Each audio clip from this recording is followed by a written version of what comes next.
Ladies and gentlemen, welcome to NXT The Game Season 2, Episode 91, the go-home show before NXT TakeOver Brooklyn 4. Let's not waste any time. Let's get straight into the action. William Regal shows up on the screen with a few announcements to make. Regal says that tonight, we're going to be seeing the NXT Women's World Champion Bayley take on the NXT Women's Intercontinental Champion in Ruby Riott. We have a massive main event of DIY/The Revival against the Usos and the Young Bucks. But to kick off NXT this week, to determine who will fight for the vacant NXT UK Championship, workers from our developmental promotion, aka NXT UK, at NXT TakeOver Brooklyn, we're going to have two triple threat matches with the winners meeting this Saturday.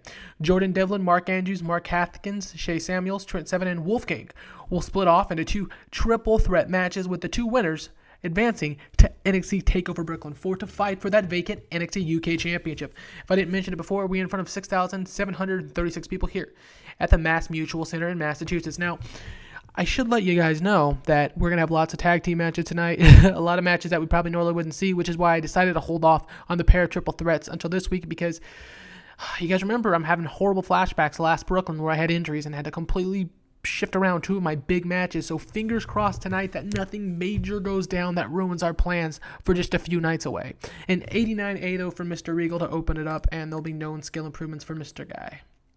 All right, now, Tom Phillips, Nigel McGuinness, and Steve Corino welcome us to NXT. Phillips says that tonight on NXT, we're going to have one hell of a show.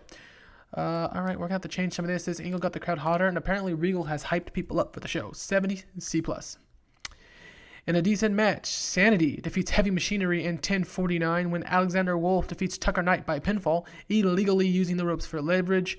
Tucker Knight was off his game, 56 for Knight, 55 for Otis. Killian with a 60, Wolf with a 61. So a very solid brawl-based matchup all around. Sanity getting the victory over Heavy Machinery tonight here on NXT.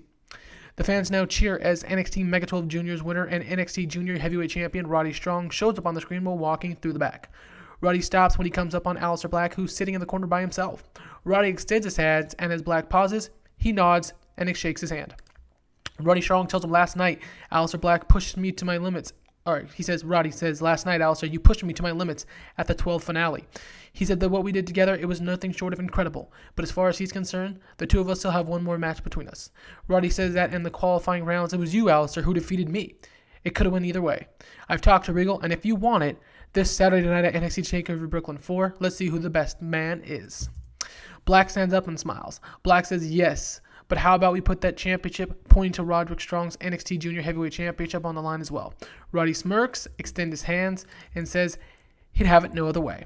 So, although Roderick Strong won the Mega 12 Juniors Championship last night, Aleister Black did defeat him in the qualifying rounds, and given the handshake and the ceremony and, just how well everything played out between the two faces, Rowdy wanted to give Aleister Black another chance to meet. He asked for a championship match, and Rowdy, he's that type of guy, will never turn down a challenge, said okay. So Strong and Black is set as our 10th and final match for NXT TakeOver Brooklyn. Of course, Brooklyn 4 and our Brooklyn and the Legacy, which is our WrestleMania, are our two 10-match shows.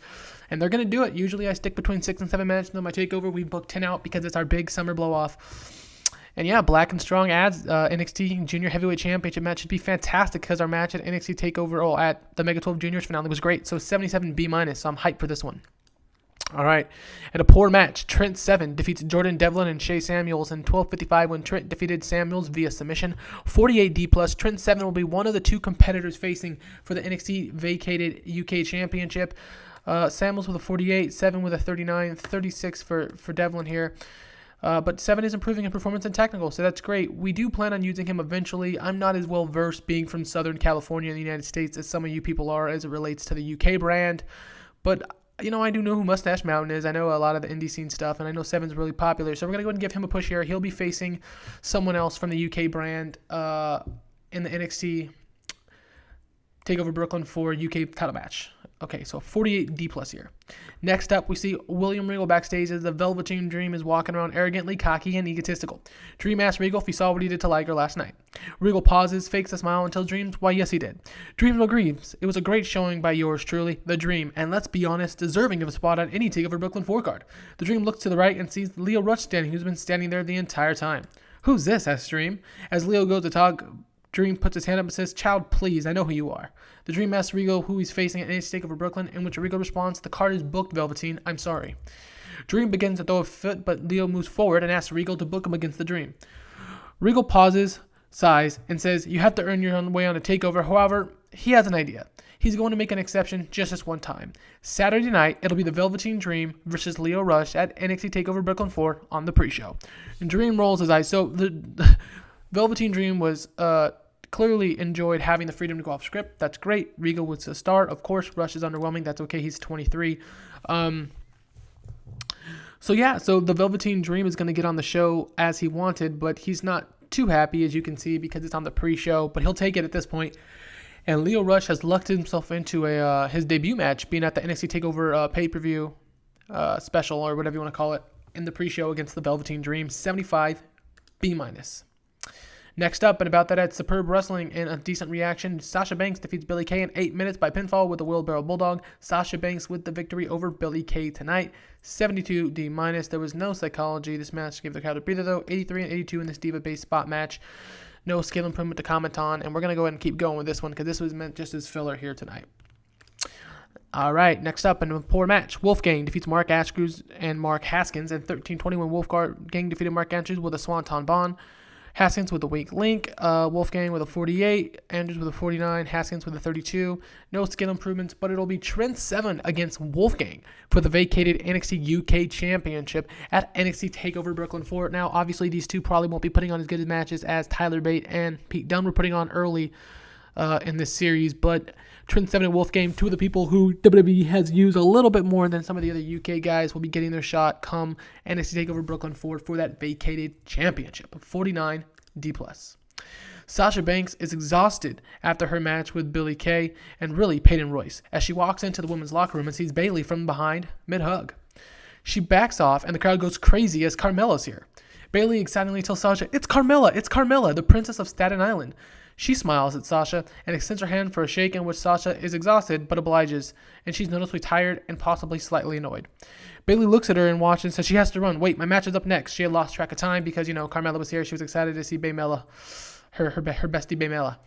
Bayley looks around, grabs her title, and goes to jet out the door, but before, turns around looking towards Sasha and Carmella. Bayley walks over past Sasha and gives Carmella a huge hug and turns around, seeing you girls later. And she has a huge match coming up now.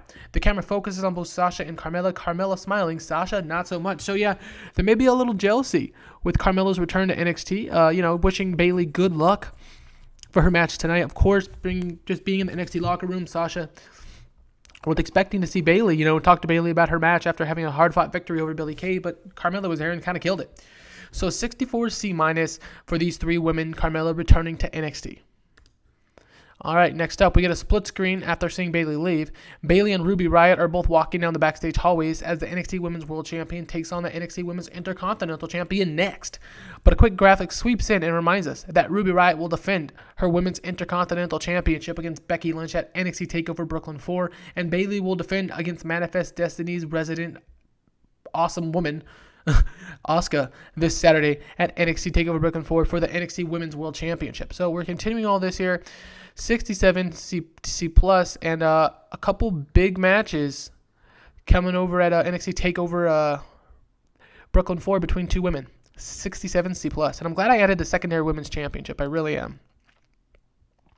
And a decent match. Bayley defeats Ruby Riott in 10 minutes by pinfall with the Bayley to belly. Ruby was off her game. Rachel did some good work. Color commentary was good. 61 for Bayley, 58 for Riott. So we got a 60 between the two women. I'm not at all disappointed with that rating. That's very solid for these two women. 60 C+. Next, we fade to a video package featuring Mr. and Mrs NXT and the NXT Heavyweight Champion talking earlier today about his match with Drew McIntyre for the NXT Heavyweight Championship in Brooklyn 4. Mr. NXT says he was destined to be a great champion. He was destined to be great. And come Saturday night, he's going to prove to the entire world that he's exactly what he has said he is. He's that damn good. We didn't see Drew McIntyre's first championship run in a video package and the nagging injuries that accompanied him after. We see his return from injury and shocking the world to declare himself the #1 contender to take on Mr. NXT at the biggest party of the summer, Brooklyn TakeOver. Drew says he was born, bred to be a champion, and come Saturday night, he's going to take back what's rightfully his, the NXT Heavyweight Championship. Mr. NXT, Drew McIntyre, NXT Heavyweight Championship only at NXT TakeOver Brooklyn 4 this Saturday. So an 80B plus between the two of them. They're both pretty over, both pretty good in the ring. Hopefully they can deliver a pretty good match because it's going on last. As much as I would like to go Sami Zayn and Kenny Omega last because I know it's going to get an amazing rating, I'm going to stick to traditional NXT tropes that books the championship as the headlining act, and that's what we're going to do again this weekend. Drew McIntyre was underwhelming, but Mr. NXT was a star. Mrs. NXT was a star, Mrs. NXT with a star, and an 80B rating. You see why here. So let's keep moving on. All right, next up, we get a split screen. We see DIY, Johnny Gargano and Tommaso Ciampa walking to the ringside side by side with the Revival, Dash and Dawson. We then see Jimmy and Jay, the Usos, walking side by side with 2 of the 3 members of the Elite, Matt and Nick Jackson. It's main event time. But a shaky camera quickly fades us out. Referees and road agents come running down the hall as a fight has broken out between the NXT Heavyweight Tag Team Champions, the Authors of Pain, Akam and Razor, and their challengers at NXT TakeOver Brooklyn 4, Bobby Roode and Tyler Bate, the team they beat in the finals of the Dusty Rhodes Memorial Tag Team Classic. They are breaking them up as fast as they can, but man oh man, we are just a few days away from these teams locked inside a steel cage to determine who the NXT Heavyweight Tag Team Champions are. Remember, Regal put them in a cage after the Authors of Pain continued with the new leadership of Rachel Ellering to be winning via underhanded tactics instead of just dominating as they've done and have shown they've been able to do in the past. They're 26-time tag team champions. Successfully defended, that is.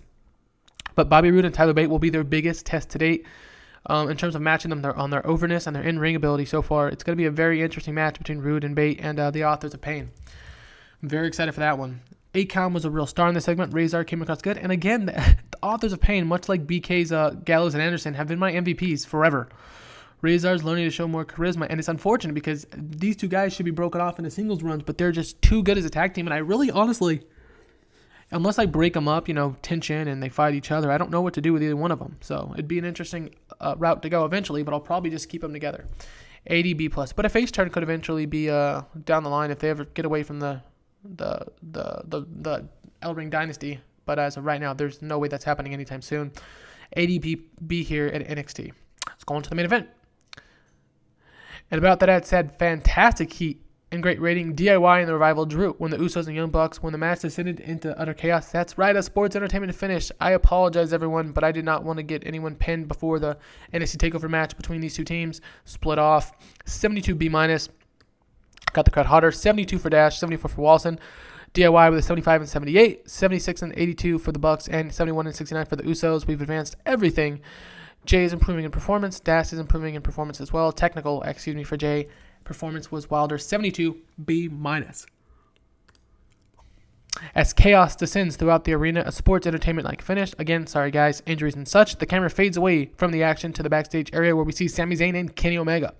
The 2 are just standing a few feet away from one another, not touching, but both Sami and Kenny are super serious. The winner of their match will stay. The loser must leave and take DIY or the Young Bucks with them. NXT TakeOver Brooklyn 4 Saturday. So Omega was great. The segment deserved better announcing. Omega came across well. And there you have it. There's the go-home show to NXT TakeOver Brooklyn 4. We're here. I'm excited. Hopefully 75, 76. All right. This show increased our popularity in 45 regions.